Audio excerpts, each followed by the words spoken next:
और यही सरकार की मंशा है कि विवाद हो, फूट हो, भाषा के आधार पर विवाद हो, भीतरी बहादुरी के विवाद हो। सरकार को ये बताना है कि मुंडारी बोलने वालों की जनसंख्या खूंटी में कितनी है, यदि ज्यादा है तो क्यों हटाया गया।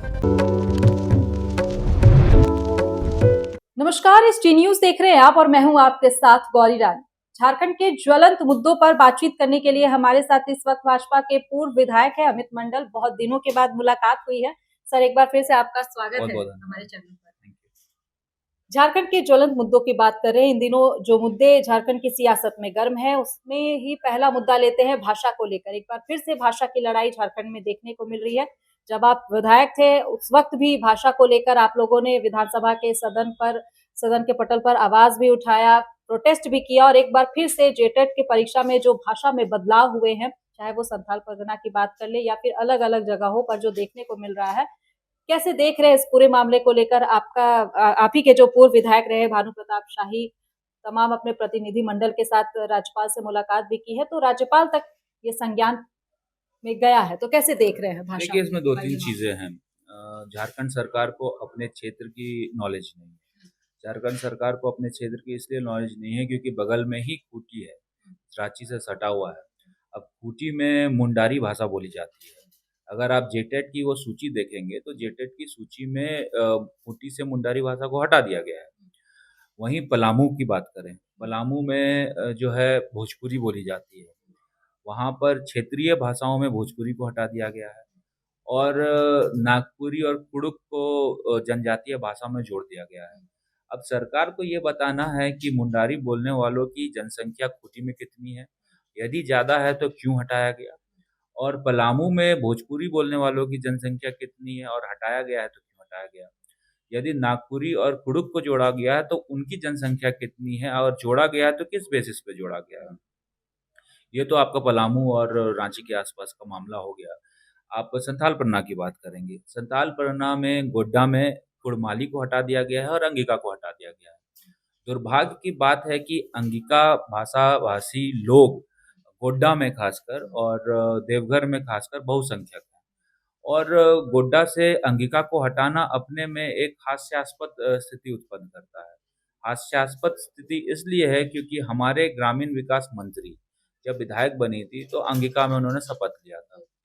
विधायक दल के नेता कांग्रेस प्रदीप यादव जी, उनकी बोलचाल की भाषा अंगिका है। संजय यादव जी मंत्री जो बिहार से आते हैं, बांका से आते हैं, वो भी अंगिका बोलते हैं और गोड्डा में भी अंगिका बोली जाती है। इन तीनों को चीज़ों को बारे गंभीरता के बारे में पता है, लेकिन आज जब जेटेट के नियमावली में क्षेत्रीय और जनजातीय भाषाओं का उल्लेख हुआ, उसमें आपने अंगिका हटा दिया। इसका मतलब आप सरकार के विरोध में नहीं जाना चाह रहे हैं। सरकार के पदाधिकारी जो बोलेंगे आँख बंद करके आप उस चीज़ को एक्सेप्ट कर रहे आप हैं। मानते हैं कि पदाधिकारियों की अधिकारियों की त्रुटि के वजह से ये समस्याएं हो रही हैं? देखिए, राजा ने कहा रात है, मंत्रियों ने कहा रात है, प्रजा ने कहा रात है, दरबारियों ने कहा रात है, लेकिन अफ़सोस की बात है ये सुबह-सुबह की बात है। जो पदाधिकारी बोलेंगे, जो राजा बोलेंगे, राजा के कान में जो दे दिया जाएगा वही राजा बोलेंगे और राजा जो बोलेंगे वही मंत्री भी बोलेंगे, कहीं कोई प्रतिकार नहीं होने वाला। 2013 और 2016 की नियमावली को यदि आप जेटेट की निकाल के देखेंगे तो अंगिका को वहाँ पर सम्मिलित किया गया था। विधानसभा ये एक्सेप्ट करता है कि अंगिका भाषा-भाषी लोग यहाँ हैं, तभी तो विधानसभा में सदन के अंदर लोग अंगिका में शपथ लेते हैं। मैंने खुद अंगिका पे 2019 में शपथ लिया। और एक आपको आश्चर्यचकित मैं बात बता देता हूँ। आश्चर्य की बात यह है कि अंगिका को हम लोगों ने द्वितीय राजभाषा का दर्जा रघुवर दास की सरकार में दिलाया था। इस सरकार ने अंगिका का द्वितीय राजभाषा का दर्जा हटा लिया, अलग बात है। लेकिन अभी भी अगर शपथ लेने की बारी आती है तो अंगिका के लिए हम लोग ऑप्ट कर सकते हैं। जब विधानसभा इस चीज़ को रिकॉग्नाइज कर रहा है, जब जनता वहाँ पे बोल रही है कि अंगिका भाषा-भाषी बहुत बहुल्य बहुल्य क्षेत्र है वो, तो सरकार को इस अंगिका को डालने में क्या आपत्ति हो रही है? कुड़माली की बात कर लें हम। गोड्डा में 30,000 मेरे विधानसभा में कुर्मी समुदाय के लोग हैं, कुड़माली बोलते हैं। जिले में 1 लाख हैं, कुड़माली को आपने क्यों हटा दिया? कुड़माली को जब आपने हटा दिया, अंगिका को जब आपने हटा दिया, तो किस बेसिस पे खोटा को आपने जोड़ दिया? अब ये भी तो बताएं कि खोटा बोलचाल की भाषा जनसंख्या कितनी है हो सकता है पॉकेट में खोटा हो, खोटा रहनी चाहिए अगर वहाँ पे बोलते हैं खोटा, लेकिन अंगिका और कुड़माली को भी जगह लेनी चाहिए। अब तो ये सीधा-सीधा मंत्री से सवाल करने का बात हो रहा है कि आखिर आप जब अंगिका बोलते हैं तो अंगिका को हटाया तो आपने सरकार का विरोध क्यों नहीं किया? आपने एज़ इट इज़ चीज़ों को एक्सेप्ट क्यों कर दिया? अगर आप एज़ इट इज़ चीज़ों को एक्सेप्ट कर रहे हैं, इसका मतलब ये है कि आप जानबूझकर ये चाह रहे हैं कि जेटेट की नियमावली गलत बने, ताकि मामला कोर्ट में जाए, ताकि यहाँ पे एग्ज़ाम्स कंडक्ट नहीं हो और फिर यहाँ के लोग जो हैं बेरोज़गार घूमें, यही सरकार की मंशा है। अच्छा, इसी जो बात आपने कही इसी मामले पर लेते हैं कि वित्त मंत्री राधाकृष्ण किशोर ने भी इसी मामले को लेकर के मुख्यमंत्री को पत्र लिखकर अवगत कराया है, तो उनकी मंशा को कैसे देख रहे हैं? वो भी गंभीर हैं इस मामले को लेकर। नहीं, वो नहीं। भी चाह रहे हैं कि पलामू में जो भाषाएँ बोली जाती है, क्षेत्रीय भाषा है, उसको जो हटाया गया है, उसको शामिल किया जाए। अब मैं आपसे एक बस जनरल अवेयरनेस की बात करता हूँ कि राधाकृष्ण किशोर जी कौन है? हुँ, वित्त मंत्री हैं, हुँ, झारखंड कैबिनेट के मंत्री हैं और झारखंड कैबिनेट के मंत्री हैं, इसका मतलब कोई भी नियमावली जब पास होगी, तो वो कैबिनेट के थ्रू पास होगी। जेटेट की ये नियमावली बनी होगी तो कैबिनेट के थ्रू ही पास हुई होगी।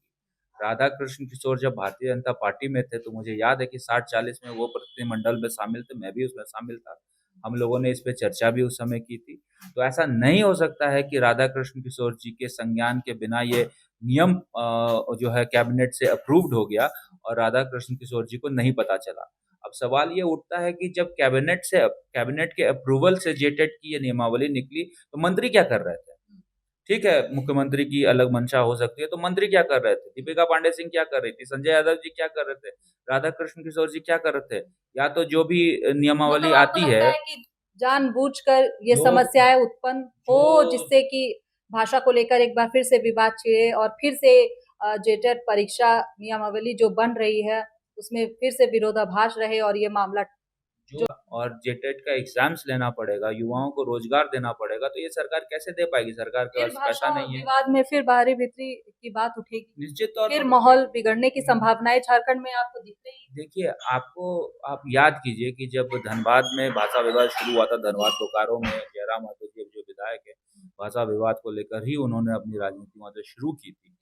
उसमें भी उन्होंने क्या कहा था? उन्होंने धनबाद में ये कहा था कि भोजपुरी हो या अंगिका को यहाँ क्यों लागू कर दिया गया? शायद भोजपुरी को लागू कर दिया गया था। लेकिन उनका ये भी मानना था उस समय और पूरे पार्टी का भी ये मानना था जेएलकेएम के जो वहाँ पदाधिकारी थे कि पलामू में हो सकता है भोजपुरी बोला जा रहा हो, गोड्डा में हो सकता है अंगिका बोला जा रहा हो, लेकिन धनबाद में नहीं बोला जा रहा है, इस पे उन लोग को आपत्ति थी। इतना बड़ा विवाद हुआ था। अब बताइए कि जो जिस क्षेत्र का अधिकार है, गोड्डा का अधिकार अंगिका है, पलामू का अधिकार भोजपुरी है, यदि आप उसका अधिकार वहाँ के नागरिकों को देंगे नहीं, तो वहाँ विवाद होगी कि नहीं होगी?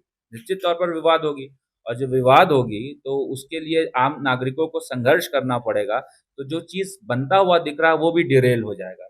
जेटेट को डिरेल करने का आपने एक जो है प्रोपेगेंडा तैयार किया है और बैकग्राउंड तैयार किया है और मैं निश्चित तौर पर कहता हूँ कि यदि युवाओं को और स्थानीय युवाओं को उनका हक नहीं मिलेगा, तो वो संघर्ष सड़क पर दिखेगा और जब संघर्ष सड़क पर दिखेगा, तो विवाद गहरा जाएगा।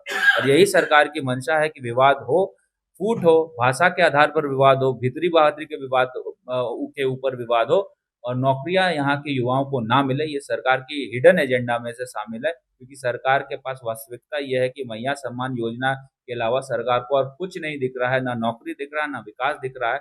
बस वोट बैंक को देखते हुए सरकार मैया सम्मान योजना का पैसा क्या अमित मंडल खुश नहीं है मैया सम्मान योजना जो महिलाओं को मिल रहा है जिससे वो आत्मनिर्भर हो रही है?